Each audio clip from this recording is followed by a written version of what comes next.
नमस्कार मित्रों, मैं गणेश कुशवाहा आज आपके साथ चर्चा करता हूँ कि सेवा क्या होती है और सेवा कैसी होती है। किसी भी धर्म में, किसी भी आध्यात्मिक मार्ग में सेवा को इतना महत्व क्यों दिया जाता है? सेवा क्यों जरूरी है?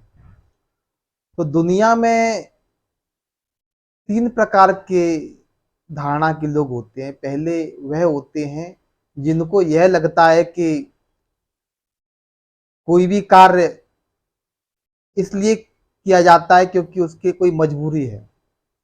दुनिया में आए हैं तो जीना ही पड़ेगा, जीवन है अगर जहर तो पीना ही पड़ेगा।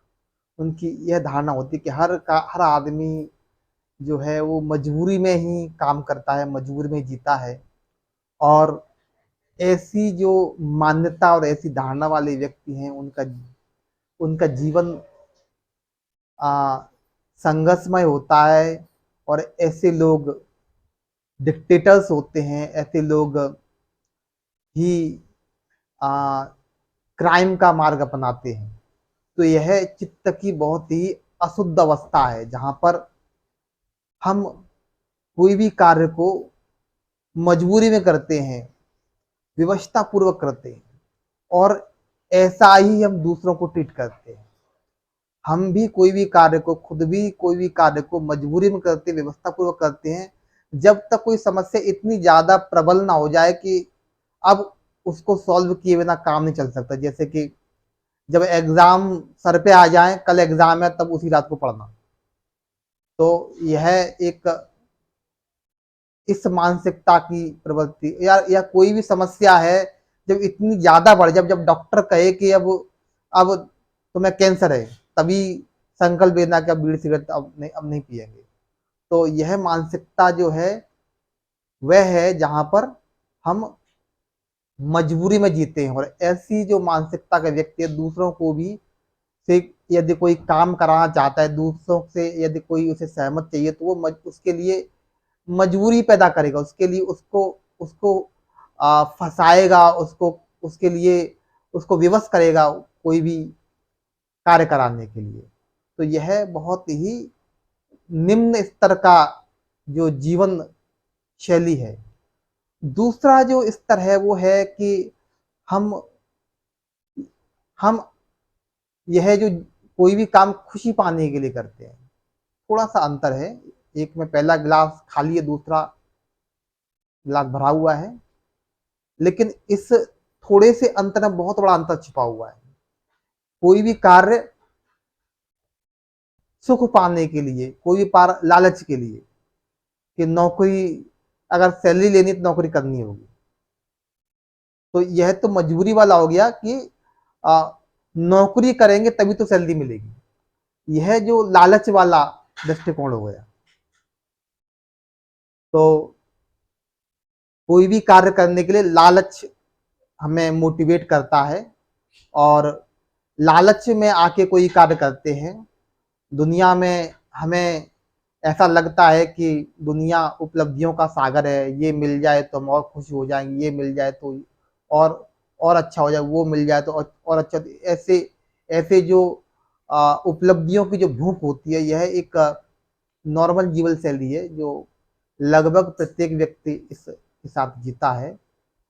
और दूसरों को भी वह लालच देके उनके फायदे की बात बता के कार्य करने के लिए मोटिवेट करता है।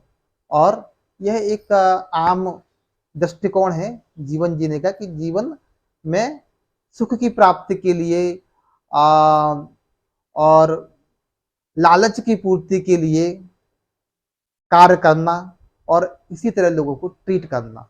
तीसरा जो इम्पोर्टेंट पहलू ये है कि जब हमें यह समझ में आ जाता है कि यह कार्य, जब हम अपना सुख है, अपने आनंद है, वो हमें प्राप्त हो जाता है, हमें ये पता चल जाता है कि कोई भी कार्य करने में जो हम सुख ढूंढ रहे हैं वह बेसिकली किसी कार्य या किसी उपलब्धि, किसी परिस्थिति नहीं है। वह सुख, अनंत आनंद के सागर हम स्वयं ही हैं।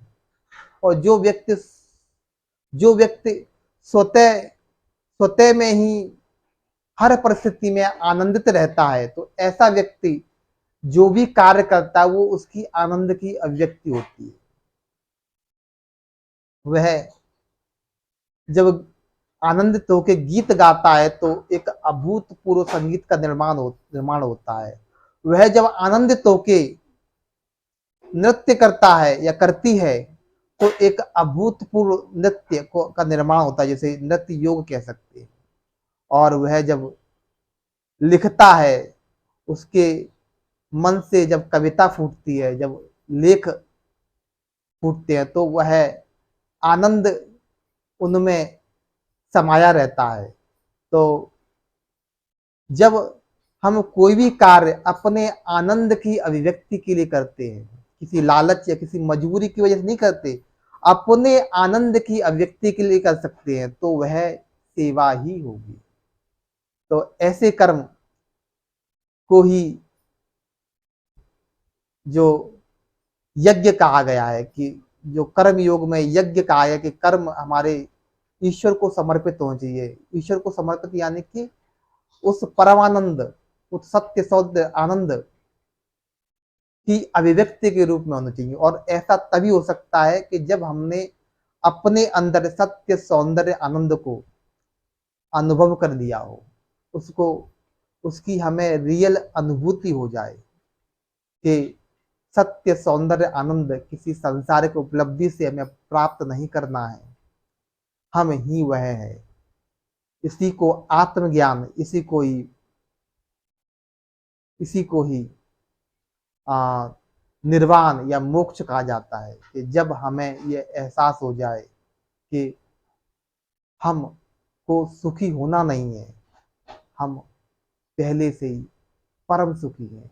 तो खुशी की अभिव्यक्ति के लिए जब कोई व्यक्ति कार्य करता है तो ऐसे कर्म को यज्ञ, ऐसे कर्म को सेवा कहा जाता है। सच्चे अर्थों में सेवा का मतलब ही वही है कि जब हमारे पास जरूरत से ज्यादा है, हम कोई भी कार्य दुख से बचने के लिए करते हैं, तो यह बहुत ही मजबूरी भरा दृष्टिकोण होता है। जब कोई साधारण तौर पर मजबूरी, विशिष्ट परिस्थितियों में तो ऐसा हो सकता है कि हम पर कोई ज्ञानी व्यक्ति पर भी कोई आपदा आ जाए तो वह उस आपदा से बचने के लिए कोई कार्य करे।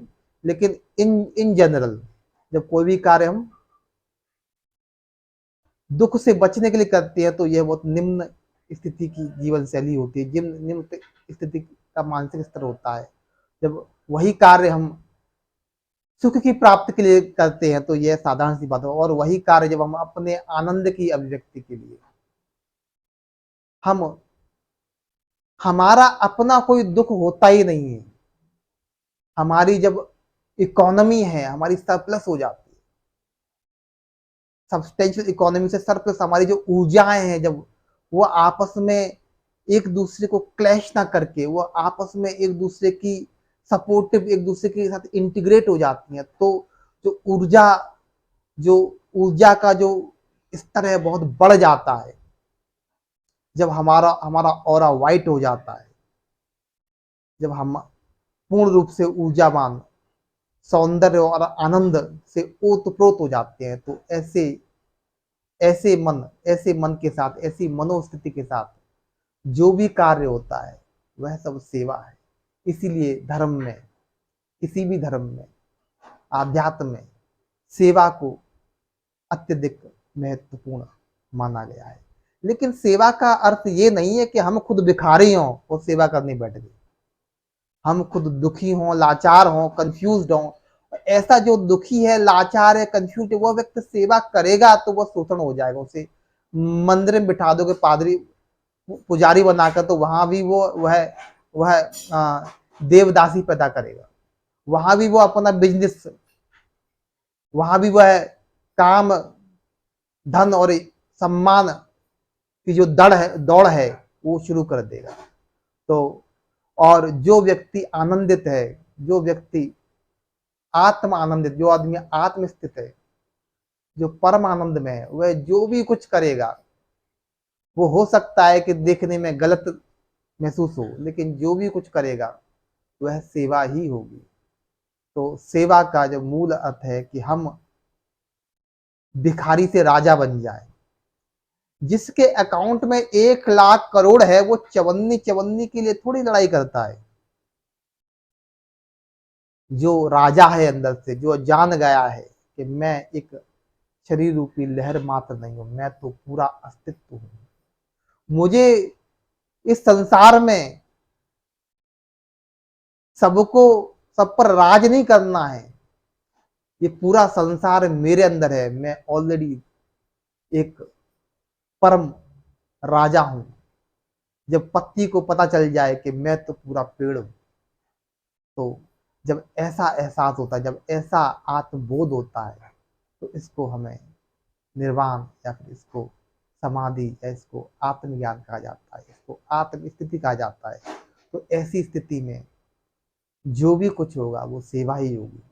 और ऐसा नहीं है कि यह कोई बहुत दुर्लभ स्थिति है। प्रत्येक आम व्यक्ति जब उसके अकॉर्डिंग परिस्थितियां हो जाती हैं, जब तो वह जब परम आनंदित होता है, तो वह उसी स्थिति में आ जाता है। ये बात अलग है कि बहुत अल्पकालीन ऐसी स्थिति उसके जीवन में आती है।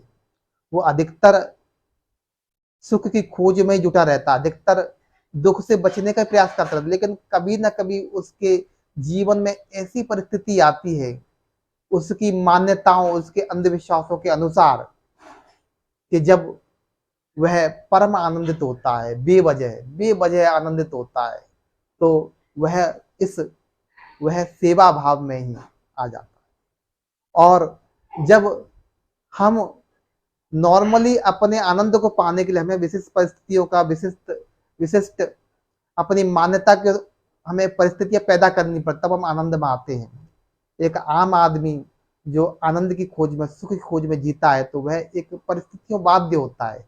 लेकिन जब हमें आनंद बिना परिस्थिति के ही मिल जाए, हर परिस्थिति में हम परम आनंद रहे, आनंदित आनंदित रहे, तो ऐसे ऐसे जो बोध को आत्मज्ञान कहा गया, ऐसे बोध को ही मोक्ष कहा गया है। और यह ही योग है। योग मतलब अपने आप को इस दुनिया से अलग एंटिटी न मानकर हमें यह रियलाइज हो जाए कि पूरी दुनिया हम ही है। अहम परम ब्रह्मास्मि वसुधैव कुटुंबकम। जब ऐसा अनुभव होता है तो सेवा बहने लगती है। Thank you.